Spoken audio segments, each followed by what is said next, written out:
കേരളത്തിൽ election declare ചെയ്തോട് കൂടിയിട്ട് ദൃശ്യമാധ്യമങ്ങളെല്ലാം ഒന്നടക്കം യുദ്ധത്തിൻ്റെ കാര്യം വിട്ടു. അവർ യുദ്ധം എന്ന് പറഞ്ഞൊരു സംഭവം ഇപ്പോൾ നടക്കുന്ന കാര്യത്തിനെ കുറിച്ച് യാതൊന്നും സംസാരിക്കുന്നുമില്ല, ഒരു ചർച്ചയും നടക്കുന്നില്ല.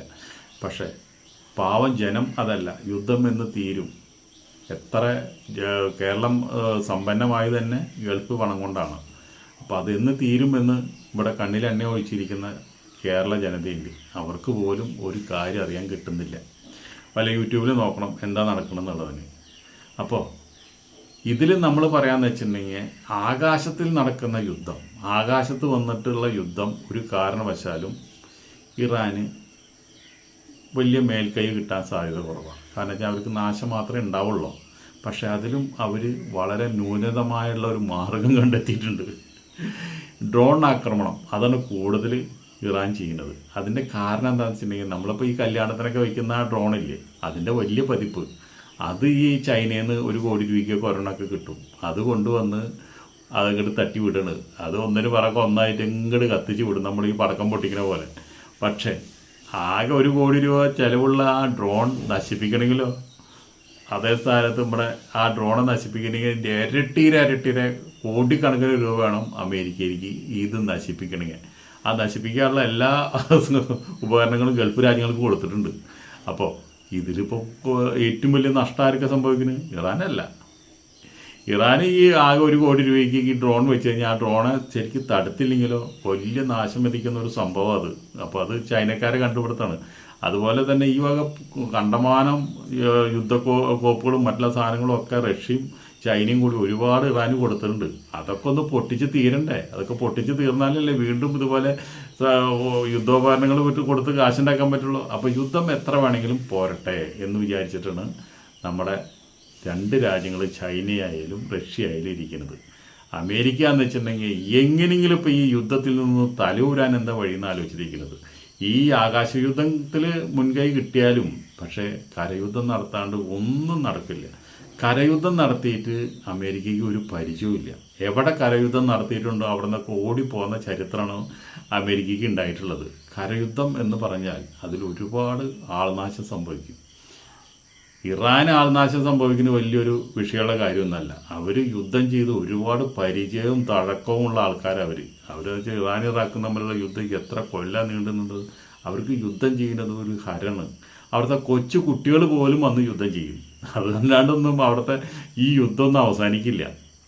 അപ്പോൾ അങ്ങനെയുള്ള ഒരു യുദ്ധത്തിൽ നിന്ന് നമ്മുടെ കരയുദ്ധം എന്ന് പറഞ്ഞുള്ളൊരു സംഭവത്തിലേക്ക് കടക്കാണ്ട് ഇനി യാതൊരു പ്രതീക്ഷയും വേണ്ട.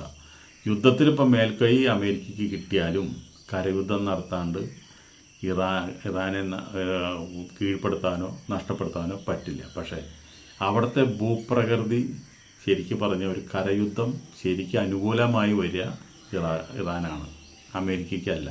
അങ്ങനെ വന്നാൽ അമേരിക്കയ്ക്ക് ഒരുപാട് ആൾനാശം സംഭവിക്കും. വേണ്ട ഒരു 10 പട്ടാളക്കാർ ഇവിടെ മരിച്ചു കഴിഞ്ഞാൽ തന്നെ അവിടെ കോലാഹലം നടക്കും. അപ്പോൾ പിന്നെ പറയണ്ടല്ലോ. അപ്പോൾ ഈ ഒരു യുദ്ധം ശരിക്കും പറഞ്ഞു കഴിഞ്ഞാൽ പിന്മാറണം നല്ലത്. എന്തെങ്കിലും പറഞ്ഞ് അമേരിക്ക പ്രസിഡന്റിന് ഇത് നിർത്തിവെക്കണം ഏറ്റവും നല്ലത്. നിർത്തിവെച്ചില്ല എന്ന് വെച്ചിട്ടുണ്ടെങ്കിൽ ഈ യുദ്ധം അത് വേറൊരു തരത്തിലേക്ക് മാറി 3ാം ലോക മഹായുദ്ധമായിട്ട് മാറാനും സാധ്യതയുണ്ട്. ഗൾഫ് രാജ്യങ്ങൾ ഒന്നടക്കം ഇപ്പോൾ അമേരിക്കയ്ക്ക് എതിരെ നിൽക്കണം. കാരണം എന്താണ്? അവർക്കൊരു തുള്ളി എണ്ണ പോലും പുറത്ത് വിൽക്കാൻ പറ്റുന്നില്ല. അതുപോലെ തന്നെ അവരെ നാടുകളിലേക്ക് ടൂറിസ്റ്റുകൾ എന്ന് പറഞ്ഞ ഒരു മനുഷ്യൻ വരുന്നില്ല. അതുകൊണ്ടൊക്കെയാണ് ഗൾഫ് രാജ്യം നിലനിൽക്കുന്നത്. അവിടേക്ക് ശരിക്കും ഭക്ഷണ പദാർത്ഥങ്ങൾ പോലും എത്തുന്നില്ല, എണ്ണ കുടിക്കാൻ പറ്റില്ലല്ലോ. അപ്പോൾ അതുകൊണ്ട് എല്ലാം അവിടേക്ക് ഇറക്കുമതി ചെയ്യുന്നതാണ്. അതെല്ലാം സ്തംഭിച്ചിരിക്കുക. അപ്പോൾ അങ്ങനെ എത്ര നാൾ ഗൾഫ് രാജ്യത്തിന് പിടിച്ചു നിൽക്കാൻ പറ്റും? അപ്പോൾ എത്രയും പെട്ടെന്ന് യുദ്ധം അവസാനിപ്പിക്കേണ്ടത് ഗൾഫ് രാജ്യങ്ങളുടെ ആവശ്യമാണ്. അപ്പോൾ അതൊരു തലവേദനയായിട്ട് ട്രംപിന് തുടങ്ങിയാൽ ട്രംപ് പതുക്കെ അധികം അങ്ങോട്ട് തലൂരും. ആരും ഒരു സമാധാന ചർച്ചയ്ക്ക് ചെല്ലുന്നില്ല. അപ്പോൾ ഇപ്പോഴത്തെ ഒരു കണ്ടീഷൻ വെച്ചിട്ട് നമുക്ക് ഏറ്റവും അധികം അഭിമാനിക്കാവുന്ന കാര്യം ഇതൊരു 3ാം ലോക മഹായുദ്ധമായിട്ട് മാറാതിരിക്കാൻ വേണ്ടി നമ്മുടെ മോദി സാറ് ഇതിലിടപെട്ടിട്ടുണ്ട്.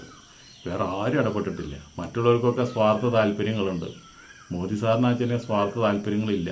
കേരളത്തിലെ ജനങ്ങളുടെ താല്പര്യം മാത്രമേ ഉള്ളൂ. ആ ജനങ്ങളുടെ താല്പര്യം നിലനിർത്തണമെങ്കിൽ ഈ യുദ്ധം അവസാനിക്കണം. നമുക്കാണ് നഷ്ടം കൂടുതൽ. അത് മനസ്സിലാക്കിക്കൊണ്ട് ഈ യുദ്ധത്തിന് മുന്നിട്ടിറങ്ങിയിരിക്കുകയാണ് നമ്മുടെ മോദി സാറ്.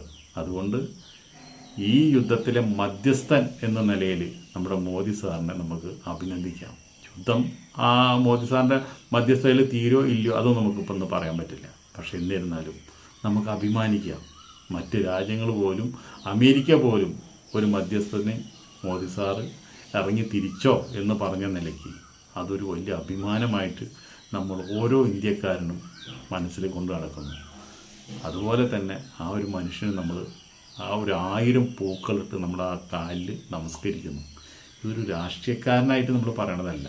ഒരു രാഷ്ട്രീയം എനിക്കില്ല എന്നിട്ടൊക്കെ നമ്മൾ എല്ലാം സത്യസന്ധമായിട്ട് വീക്ഷിക്കുന്ന ഒരു നിഷ്പക്ഷമായിട്ട് ചിന്തിക്കുന്ന ഒരു വ്യക്തിയാണ്. എന്നിട്ട് നമ്മളിത് പറയുന്നത്. അപ്പോൾ അതുകൊണ്ട് അദ്ദേഹത്തിന് ആയുസ്സും ആരോഗ്യവും കിട്ടട്ടെ. അദ്ദേഹത്തിൻ്റെ മധ്യസ്ഥയിൽ ഈ യുദ്ധം സമാധാനപരമായിട്ട് അവസാനിക്കട്ടെ എന്ന് ഞാൻ ആത്മാർത്ഥമായി പറഞ്ഞുകൊണ്ട്, ആഗ്രഹിച്ചുകൊണ്ട്, പ്രാർത്ഥിച്ചുകൊണ്ട് വീഡിയോ നടത്തുന്നു.